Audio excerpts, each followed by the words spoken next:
As always, friends, we thank you so very much for your generosity. Okay, if that wasn't enough, now I have a little excerpt, a short excerpt from the speech that Dr. King delivered in Memphis, oftentimes known as I've Been to the Mountaintop speech. This is from earlier in the speech when he is urging those in the hall where he's speaking to come out and to protest. And he's addressing in particular the fact that there have been injunctions approved by the city to prevent protest. So listen to what Dr. King has to say.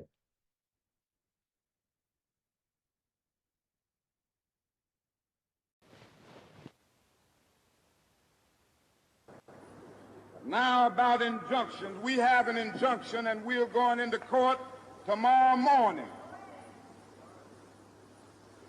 to fight this illegal, unconstitutional injunction. All we say to America is be true to what you said on paper.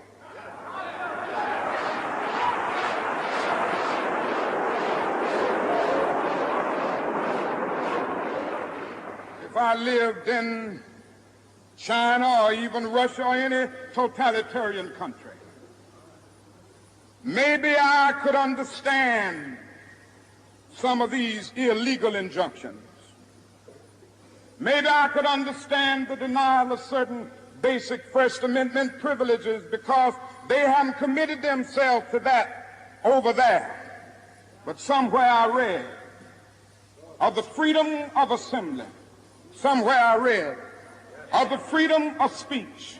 Somewhere I read of the freedom of press. Somewhere I read that the greatness of America is the right to protest.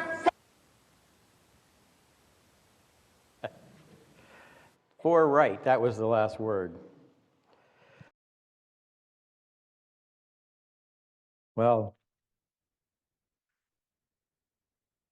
so what's it like for a minister to follow Frederick Douglass, James Earl Jones, and Martin Luther King Jr.? I oftentimes will say, although I always resist this temptation, maybe I should just say amen and sit down. But I always have something to say, so I'll try to keep it brief. So let me just begin with the powerful words from two of the most important voices for freedom and justice in the history of this country and really any country. Douglass and Dr. King spent their lives speaking truth to power and working tirelessly to make this country, as Dr. King said, be true to what you said on paper. Meaning, be true to the words of the Declaration of Independence and the Constitution. We hold these truths to be self-evident that all men, all people are created equal, and Congress shall make no law abridging the freedom of speech or the press or the right of the people to peaceably assemble and petition the government for redress of grievances. Of course, the reason that Douglass and Dr. King were compelled to challenge the status quo is that our nation has not been, and quite frankly, still isn't true to what we said on paper. Frederick Douglass was born an enslaved person, and the enslavement of millions of African Americans during his lifetime made a mockery of the high-minded words of the Declaration of Independence. 100 years later, Dr. King led a civil rights movement that ended legal segregation and broke down some of the barriers that kept African Americans marginalized and oppressed. Unfortunately, the words of the Declaration remained still just words, and some of those barriers that had seemingly been eradicated, like voter suppression, are returning and have returned with a vengeance.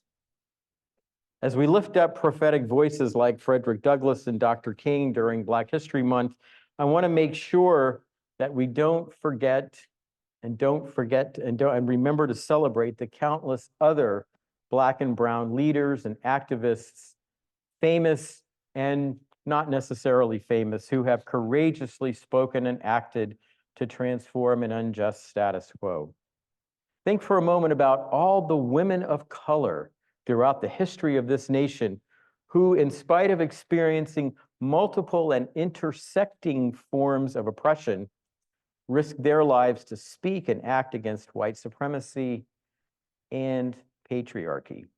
I mean, where would this nation be without the courage and the vision of a Harriet Tubman or a Sojourner Truth, an Ida B. Wells or Mary McLeod Bethune, Rosa Parks, Fannie Lou Hamer, Angela Davis, Ella Baker, Barbara Jordan, Shirley Chisholm, and the list of names goes on and on. And those are just a small fraction of the courageous souls who summon the courage to speak, to act, and sometimes just to survive the brutality and violence of a system of white supremacy. And what I want to celebrate today is the role these voices have played in holding our nation accountable to what we said on paper and enabling us to understand the true meaning of freedom and justice. Think for a moment about those beautiful words in the Declaration. If our nation has a creed, if it has a first principle, it is that we affirm that all people are created equal, that all possess, if you want to use Unitarian Universalist language, inherent worth and dignity. And yet, from the moment a slaveholder put those words to paper, we have failed to live up to our first principle. All people has never meant all people. It has meant white people, male people, economically privileged people, and cisgender straight people. Throughout our history, freedom has been freedom for some, and justice has been justice for some. Our first principle, quite simply, has been an ideal, not a reality. And were it not for the courage of the Frederick Douglasses and the Ida B. Wells and the Dr. Kings and the Ella Bakers, I have no doubt that white supremacy would be just as entrenched as it was in our earliest days. As much as we like to celebrate white abolitionists like William Lloyd Garrison and our own Unitarian minister Theodore Parker, it was the witness and courage of enslaved people and free Blacks who sparked and sustained the anti-slavery movement. The anti-lynching campaign spearheaded by Ida B. Wells had few, if any, white allies, including, I'm sorry to say, people in this faith tradition. I've done a little research about Wells, and I could find no evidence of support for the anti-lynching movement she courageously led among American Unitarians or Universalists. And much the same thing can be said about the civil rights movement. Had the movement not been spearheaded by African American churches and by organizations like the Southern Christian Leadership Conference and the Student Nonviolent Coordinating Committee, it's highly unlikely, I think, that segregation and Jim Crow would have been overturned, or it would have taken much, much longer than it actually did. Now, not that there weren't white allies who played an important role, there most certainly were, including Unitarian Universalists, and for their witness and their courage, we should be proud.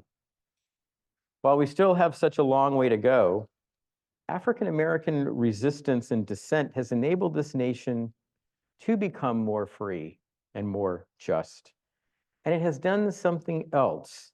The vision and the words of people like Frederick Douglass and Dr. King have transformed the way we understand the meaning of freedom. Freedom is not freedom unless it's freedom for everyone. Listen to these iconic words, so simple, from the great Fannie Lou Hamer. She said, "Nobody's free until everybody's free." That's the definition of freedom our nation has been very slowly, too slowly moving towards. And I don't know about you, but I would be in favor of amending the Declaration of Independence to say simply, We hold these truths to be self-evident, that nobody's free until everybody's free.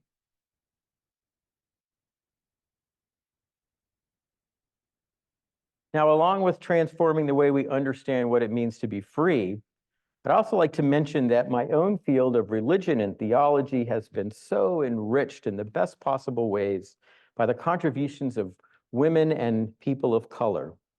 The best theology, my favorite theology that I've read, comes from liberation and feminist and womanist thinkers of color over the last 50 years. I'd also add that I think much of the best theological and historical work in Unitarian Universalism has been done by women and African Americans. And I'm thinking of people like Rebecca Parker, Mark Morrison Reed, the Reverend Dr. Thandeka, the late Marjorie Bowens Wheatley. Now, before I close, I want to say a word about the way that dissent and resistance have been treated by the majority and so often silenced. And the word that has been used by those who want to silence voices like Douglas and King and Hamer and Baker is to call them unpatriotic and to say that if they don't like it here, go somewhere else. Now, I want to tell you a quick story. I first experienced up close, firsthand, this association of dissent with a lack of patriotism about 20 or so years ago when I was a lay leader at a UU congregation in New England. I had helped organize a public event at the church about the coming Iraq war, and we had invited a number of speakers who were opposed to the war. One of those speakers was a courageous woman named Randall Forsberg. I'm sure the name's probably not familiar. Dr. Randy Forsberg, who sadly died a few years ago, she was a leading expert on military issues and one of the founders of the nuclear freeze movement. Now, the day of the forum, I remember feeling so excited to meet her, but also a little apprehensive about how the forum would turn out, given the mail that the church had received during the prior week. Most of the letters were critical of the church for hosting a forum against the war, especially while the war was going on. I think it had just started. We were told that the time for protest was over, that we should fall in line behind our troops and the president. But the angriest letters were addressed to Randy Forsberg. I shared one of the angriest of those letters with her before the forum began, and I was both surprised and moved that she just sloughed it off. She didn't seem bothered by the terrible names the letter writer called her: traitor, enemy lover, and the suggestion that she should be thrown in jail or worse for speaking out against the war and undermining our troops. And of course, this letter writer made sure to tell her that she obviously hated America, she was unpatriotic, and that she should just get out. Now, while Randy took the letter in stride, I was angry and embarrassed. How could someone say such terrible things about a person they didn't know and who had dedicated her life to making our country and our world more peaceful? While the letter writer might disagree with her policy views, why did they, and I can't tell you their name because of course they didn't sign, why did they have to question her character, her loyalty, and her patriotism? The answer, of course, is that so often being called unpatriotic is used to intimidate, to stifle dissent, and to wrap oneself in one's country in a flag of superiority, arrogance, and self-righteousness. Samuel Johnson was right. Patriotism can be the last refuge of scoundrels. And yet, I don't think patriotism has to be this way. I think there's another patriotism, a patriotism that is open-minded and open-hearted, self-critical without being self-righteous, and dedicated to bringing out the best in one's country and in building a nation and a world of freedom and justice and peace for all. I think this kind of patriotism is best summed up by these words by the great James Baldwin, who said, "I love America more than any other country in the world. And exactly for this reason, I insist on the right to criticize her perpetually." And it's that kind of patriotism that has been and that is still at the heart of the African American resistance movement. It's a patriotism that says, because I love my country, I demand that it live up to the ideals upon which it was founded. It's a patriotism that understands that we as a nation have fallen short, that we have built this nation on a foundation of white supremacy, rampant inequality, and ecological destruction. It's a patriotism that recognizes that it's the courageous voices of dissent that have compelled we, the people, to confront our failures and to challenge an unjust status quo. And it is a patriotism that says we can and must do better, and that the greatness of America is indeed the right to protest, to make things better. Friends, the greatness of America that Dr. King and James Baldwin talked about, it's under siege.